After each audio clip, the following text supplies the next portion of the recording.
我就指住阿圖，即係阿 Travis 導演，我話我講撚咗噶啦，我喺現場講撚咗噶，你話放心同我定噶嘛？跟住佢自己都拗晒頭，跟住我就出咗條屎橋，就要即刻用手機錄咗嗰句。叫做喂，兄弟，你知道我中意佢噶可？你知我中意佢㗎？佢夾硬塞入去，屌你老母！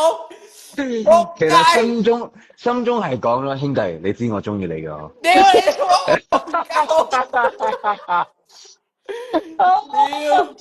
屌，好啦，戇鳩啊！哇！呢個 BL 真係冇啊！咁樣嘅話，阿 Cloud 係抵俾人抌落街嘅。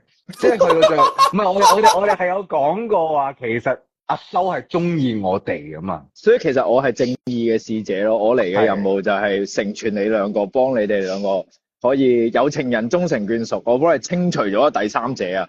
怪錯咗你喎，原來真係。係啊，我嘅任務就係咁咯。